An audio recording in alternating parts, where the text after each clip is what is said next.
manunggaling kawula kelawan Gusti dalam Serat Centini.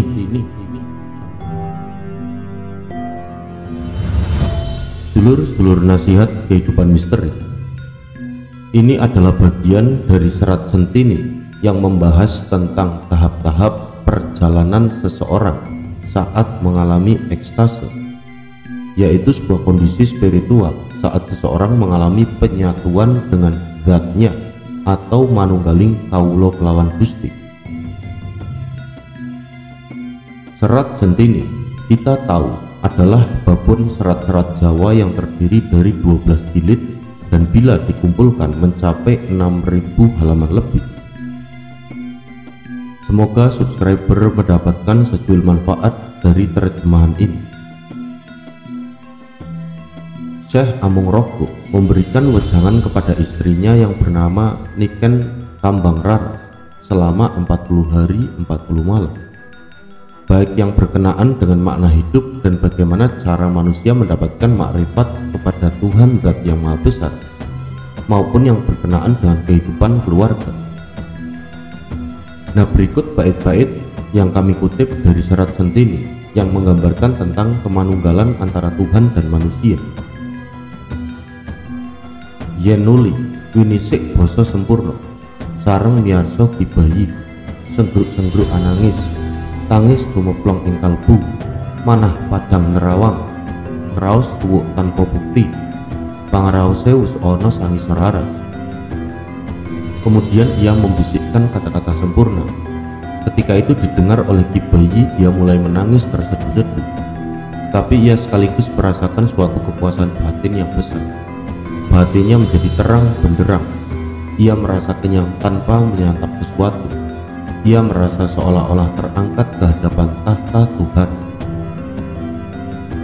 Ambalik sami sekolah romone mring Amung-Rogo memeh kaya ngabekti saking tanyipo kakale mung maksud bruyekti Kibayi aristuripun rayi dalam kalihnya sumangga ing kersa sami ingkang mugi wontenan sih wulang tuan.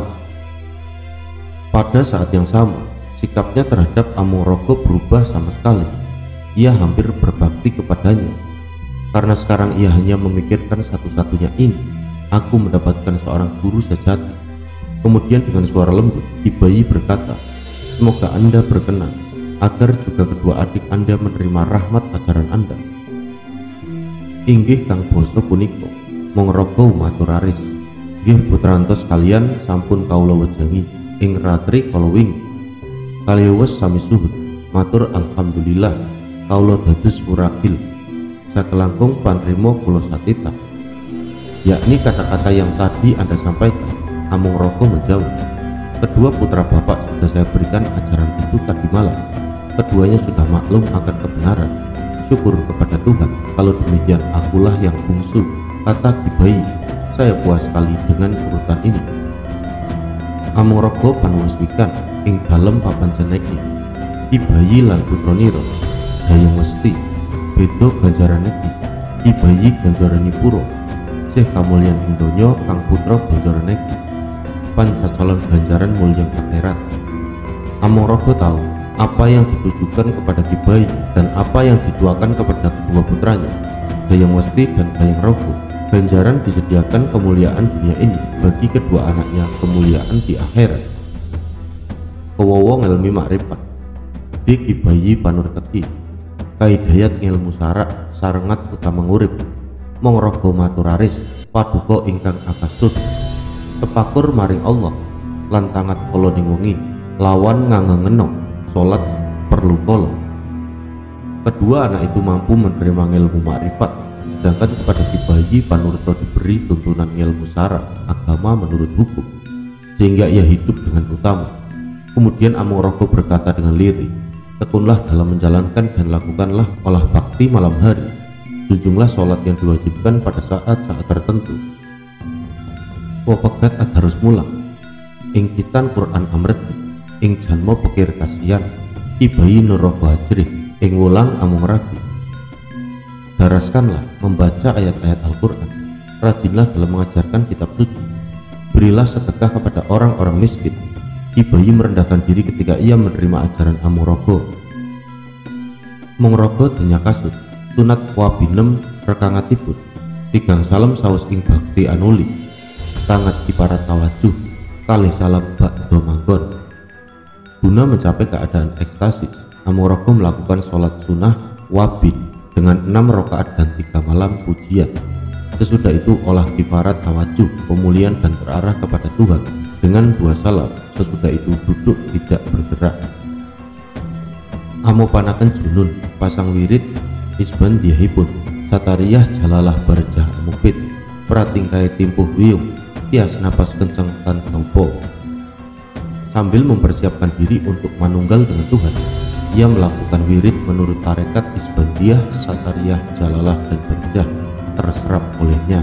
Ia duduk bersimpuh, kakinya tertekuk ke belakang, hati sanubari dan pernafasan dalam keselarasan. Nulyo cul dikiripun lapal lawujudo ilallah kang pinusti dat wajibul wujudi winih nabi isbatipun pinatut tias uso anggatok. Kemudian ia mengawali dikirnya dengan kata-kata la wujuda ilallah, tak ada sesuatu selain Allah, zat yang niscaya ada, itulah yang menjadi pusat perhatiannya, dasar penyangkalan dan pengakuan, dan dengan itulah hatinya diselaraskan. Angguyur kepolonut ubet ing napi lan isbatipun gerah ing langkang akhir wit pusar niki tinarik ngeri minwur lapal ilaha angengo. Kepalanya mulai bergerak memutar, silih berganti menyangkal dan mengakui. Pada lingkaran lam terakhir, kepalanya bergerak dari pusat ke kiri ke atas. Pada ucapan ilalah, kepalanya bergerak. Nganan pundak kang luhur angleresi lapal ila mengku penjajai kang griya mring napi goib ilalah isbat goibu ing susukiwo kang ngisor ke kanan ke atas ke arah bahunya. Pada saat ia berkata ilah, inderanya memasuki penyangkalan tersembunyi. Ilalah ialah pengakuan goib di sebelah kiri dadanya. Nakirahe wis brukut lapal la ilaha illahu winot seket kalimah senapas nenggi senapas malih motipun ilalah triatus manggon. Demikianlah nakirah menjadi paripurna. Kata-kata la ilahu dirasakannya 50 kali dalam suatu pernapasan, kemudian 300 kali ilalah pada pernapasan berikut. Istirahat sebentar. Anulyo lapal hu senapas ladang winotan sewu pemancate tias lepas lantaran pikir kewala wong rononipun muni wustan anaraos. Lalu hu 1000 kali dalam satu pernafasan panjang. Demikianlah hatinya naik lepas bebas tanpa rintangan dengan perantara zikir yang fungsinya hanya sebagai sarana. Suara-suara yang dikeluarkannya tidak ada arti lagi. Uswenang sedayiku nadyan a e e i u podone satengah dengan kanguni unine puniko suwo sami lawan orang-orang. Segalanya diperbolehkan, entah itu a e li atau u atau lain sebagainya, terserah apa saja. Kemudian suara-suara itu tiba-tiba lenyap seperti suara seekor orang-orang yang tiba-tiba diam seketika. Ing saknalika ngriku caplok ing satu lan rimbangipun dewi-dewi badan begini tan tunggil nismikrat suhul panakul badan lir glodok. Pada saat yang sama bata-bata dan bentuk terlepas, artinya badan dan budi masing-masing berdiri sendiri-sendiri. Ia lenyap dan mi'raj, terlebur dalam zat ilahi, badannya tertinggal bagaikan sebatang glodok. Tinilar lagyo kalbu yakti ning napi puniku su komplang nyenyet zaman ing mutlak goib pustan onot darat laut padang peteng bus kawios yang ditinggalkan oleh lebah-lebah kosong. Kalbunya merupakan ketiadaan sejati, kosong, sepi. Tiada ada lagi daratan maupun laut, terang dan gelap tiada lagi. Panamung ingkang mujud wahya jatmika jroning goibu pan ing kono sulit dinero mupit tanpa pinai jumbo nora siji nora loro. Yang ada hanya indah itulah yang meliputi yang batiniah dan lahiriah di alam goib. Di sanalah usaha Amorogo untuk mencapai kemanunggalan sampai pada titik penghabisan. Tidak ada lagi perbedaan, hanya kesamaan yang sempurna. Mereka bukan satu, bukan dua lagi. Ustarki tanajud mudun sing wahyu jatmika kriku aninggali tan lawan netron nireki zat ing hyang kang maha luhur patang perkara ing kono. Sesudah tariki menyusulah tanazul, ia turun dari alam lahir dan batin. Wahya tatmiko, ia memandang lagi tetapi bukan dengan matanya. Zat yang maha luhur di sana terdapat 4 hal.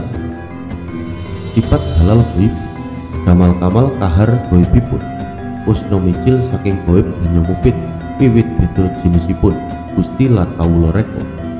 Sifat jalal yang goib, keindahan, kesempurnaan dan kekuasaan, jamal, kamal dan kahar yang goib. Sesudah keluar dari keadaan goib, mulailah perbedaan 2 jenis, yaitu gusti dan kawula. Zat ing gusti punika jalal kamar jamal kahar nenggu, sifat ing kawula pan akadiyati, wahdat wakidiyatipun, alam arwah atsa mengku. Adapun hakikat gusti itu ialah jalal, kamal, jamal. Adapun sifat-sifat kawula itu ialah ahadiyah, wahdah, wahadiyah, alam arwah, alam ajsam. Misal insan kamil beda ning gusti lan kaulek, yakti beda ing riku lawan ing riki, kejaba kang wis linuhung, pramateng kawruh kang wis weruh. Alam misal dan insan kamil, perbedaan antara gusti dan kawula ialah perbedaan antara 2 jenis sifat-sifat itu, kecuali bagi manusia yang istimewa linuhung, yang sudah mengetahui ilmu sejati. Sawusiro aluhut lir antiko tumibo ing watu, pan kumuprah tiasiro lagiat tansipi tumitah ing jamanipun, aral ing pulo katonton. Sesudah ekstasinya lewat, ia menyerupai sebutir telur yang jatuh di atas sebuah batu. Demikian rasa terkejut di dalam hatinya ketika kembali dalam keadaan makhluk dan melihat kembali keterbatasannya selaku seorang hamba atau kawula. Luaran denya suhud angoringaken senapas landuk, moca 5 la ilaha illallah, mulya andendonga syukur. Sesudah kemanunggalannya dengan Tuhan lalu, ia bernapas panjang sambil mengucapkan 1 kalimat syahadat, la ilaha illallah, kemudian memanjatkan doa syukur. Yen wis munggah budi mulya, Sang Hyang Maha Mulya lan mulya ning budi, abedon ora beda, pan wis jumbuh sembah lawan puji. Puji amuji ing dawa kira, ya dewi nora dewi, tanpa dewi pupus. Bila budi sudah naik ke tempat yang mulia, maka dalam keadaan mulia itu yang maha mulia dan budi berbeda dan tidak berbeda. Sembah dan pujian menjadi serupa. Pujian merupakan pujian terhadap dirinya. Manusia sendiri yang mengalami itu, tetapi juga bukan diri sendiri, tiada lagi dirinya. Hanya itulah yang dapat dikatakan bakdo dzikir anuli, adonga syukur yang agung, sawusira dodonga, asujud sumengkem siti, takrub asru tepekuriro nelongso. Sesudah zikir, ia memanjatkan doa syukur kepada yang agung. Sesudah itu, ia bersujud, merebahkan diri ke tanah dan mendekati Tuhan dengan merasakan kerendahannya. Rumoso kinaryo titah beda ning kawula Gusti, lir lebu kelawan meko, bantalo lawan wiyati. Ia menyadari bahwa dia hanya sebuah ciptaan dan bahwa antara kawula dan Gusti ada perbedaan, seperti antara debu di tanah dan awan, atau seperti antara bumi dan ruang angkasa. Sedulur-sedulur, nasihat kehidupan misteri dari beberapa bait dalam bahasa Jawa yang telah diartikan yang ada dalam serat Centini ini dapat memberikan suatu gambaran bahwa Tuhan dan manusia itu tidak sama, karena manusia adalah ciptaan Tuhan. Namun manusia bisa mencontoh sifat-sifat Tuhan dan mengingatnya dengan memperbanyak zikir sehingga dapat mengalami kondisi ekstasis, yakni kemanunggalan dengan zat mutlak Tuhan. Semoga bermanfaat dan semoga berkenan.